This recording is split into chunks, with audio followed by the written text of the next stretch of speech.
امروز آلاینرهای بیمار عزیزمون اومد، خواستم بهتون نشون بدم. 2 باکس که از طریق شرکت پژمامد اومده.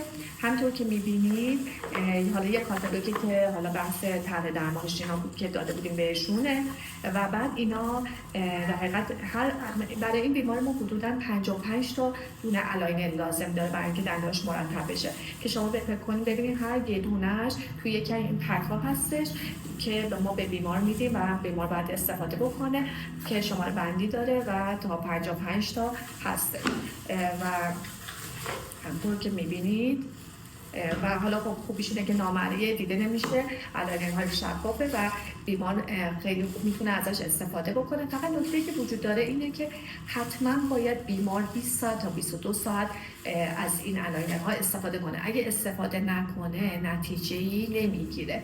و یه مسئله دیگه اینه که درسته که باعث پوسیدگی نمیشه ولی حتما باید دقت کنین که بعد هر وعده غذایی که شما میل میکنید حتما باید دهانتون کامل تمیز بشه، مسواک، نخ دندون و کامل هیچ مواد غذایی روی دندون نباشه بعد آلاینر گذاشته بشه، چون اگه آلاینر گذاشته باشه و اون مواد غذایی باشه اینم باعث پوسیدگی میشه و خیلی پوسیدگی‌های شدیدتری ممکنه ایجاد بکنه.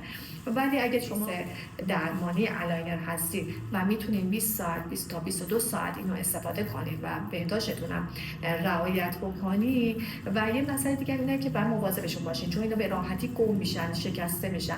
باید هم حواستون باشه که توی جعبه‌های مخصوصش نگهداری کنید که گمش نکنید و اینکه از دستتون نیفته، مثلا هر جای قرارش ندین که بشکنه. خلاصه یه پروسه این مدلی داره و یه مسئله دیگه اینه که حتما باید حین درمان بهداشتتون رو رعایت کنید که پوسیدگی اینا ایجاد نشه، چون اگه پوسیدگی ایجاد بشه و بخواید ترمیمی انجام بدین و ساختار دندون تغییر بکنه دوباره با اسکن میشه یه آلاینرهای جدید ساخته بشه، خب دیگه اینا خودش باعث ایجاد هزینه‌های اضافی میشه.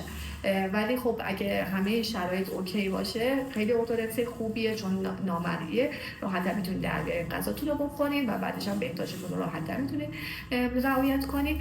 و اینکه دیدم نمیشه خیلی هم نمیفهمن که شما اصلا ارتودنسی دارین. مرسی.